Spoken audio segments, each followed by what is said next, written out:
श्री कृष्ण अर्जुन से कहते हैं, है कुंती पुत्र मनुष्य जन्म से ही अपने साथ सत्य, रज और तम इन तीन गुणों को लेकर पैदा होता है। इस सृष्टि की रचना इन्हीं तीन गुणों के आधार पर की गई है। इस त्रिकोणात्मक सृष्टि में रहने वाले समस्त प्राणी में यह तीनों गुण विद्यमान होते हैं, परंतु हर प्राणी के अंदर इन तीनों में से कोई ना कोई एक गुण अधिक प्रधान होता है, और जिस गुण की प्रधानता अधिक होती है उस प्राणी का चरित्र वैसा ही बन जाता है।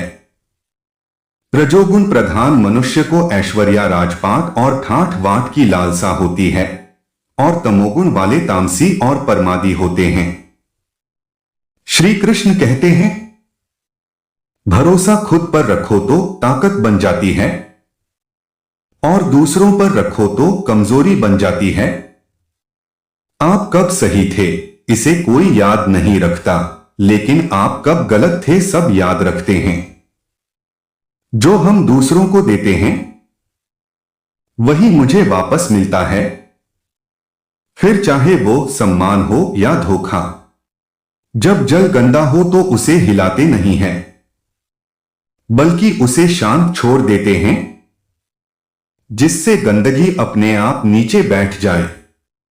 उसी प्रकार जीवन में परेशानी आने पर बेचैन होने के बजाय शांत रहकर विचार करें। श्री कृष्ण कहते हैं, जो मानव अपनी निंदा सुनने के बाद भी शांत है वह सारे जगत पर विजय प्राप्त कर लेता है। परमात्मा सदा आपके साथ है। इस सत्य को किसी भी काल में मत भूलो। प्रभु को साथ जानने का भाव तुम्हें निर्भय और निष्पाप बनाने में मददगार होगा। यह संकल्प नहीं है, सत्य ही भगवान हमेशा सबके साथ हाजिर है। लोग कहते हैं अपनों के सामने थोड़ा झुक जाना चाहिए, लेकिन मैं उन्हें कैसे समझाऊं, अपना तो वो है जो हमें किसी के सामने कभी झुकने ना दे। भक्ति कभी मत छोड़िए, चाहे निंदा करे संसार भक्ति में ही है परम सुख, यह है सब वेदों का सार। शरीर में कोई सुंदरता नहीं होती, सुंदर होता है व्यक्ति के कर्म और उसके विचार, उसकी वाणी, उसका व्यवहार, उसके संस्कार और उसका चरित्र। जिसके जीवन में यह सब है वही इंसान इस दुनिया का सबसे सुंदर व्यक्ति है।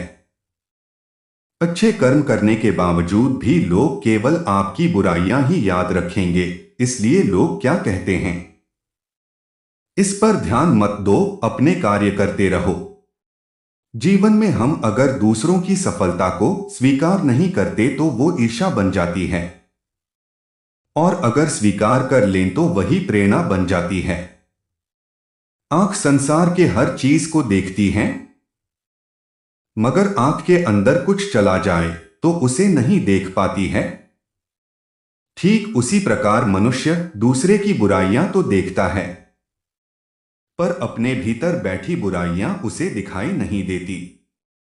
आलस मत रखो, ऐसे ही सोते रहोगे तो जीवन यूं ही बीत जाएगा।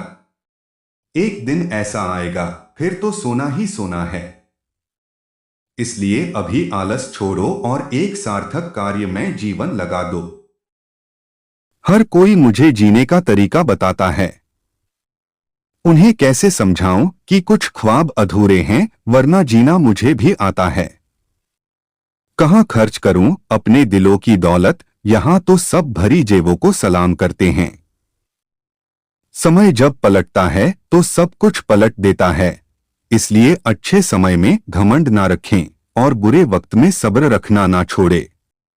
जवाब तो हर बात का दिया जा सकता है, मगर जो रिश्तों की अहमियत ना समझ पाया वो शब्दों को क्या समझेंगे।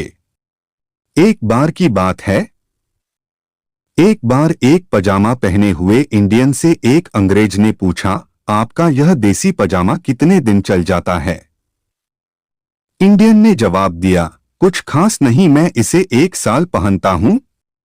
उसके बाद मेरे श्रीमती जी इसको काट कर राजू के साइज का बना देती है, फिर राजू इसे 1 साल पहनता है।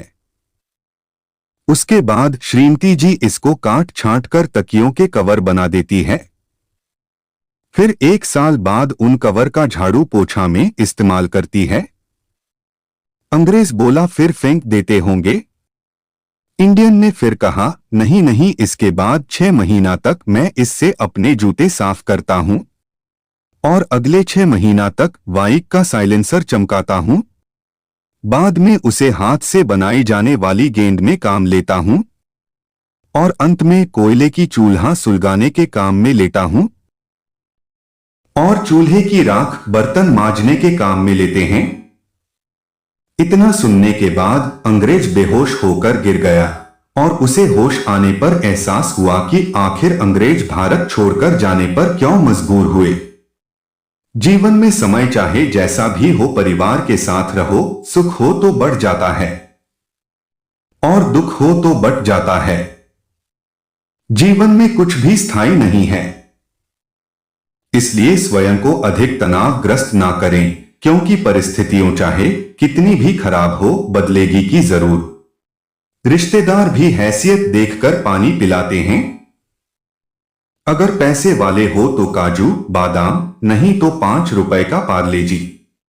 इसलिए जितना इज्जत आपको मिलता है उतना ही इज्जत उसे कीजिए। कहने का मतलब है, यदि आपको केवल चाय पिलाता है तो आप भी उसे केवल चाय पिलाएं। यदि आप ज्यादा इज्जत देंगे तो गिरा हुआ समझेगा। कबीर कहते हैं, मूर्ख मारे 60 से ऊपर ही दर्शाएं, ज्ञानी मारे ज्ञान से रोम रोम छिप जाए। स्वार्थ बड़ा बलवान है, इसी कारण कभी कभी मित्र शत्रु बन जाता है और शत्रु मित्र। जब कुछ ना हो तो सब्र करो, जब सब कुछ हो तो कदर करो। किस्मत और हालात जब साथ नहीं देते तो उनकी भी सुननी पड़ती है, जिनकी कोई औकात नहीं होती।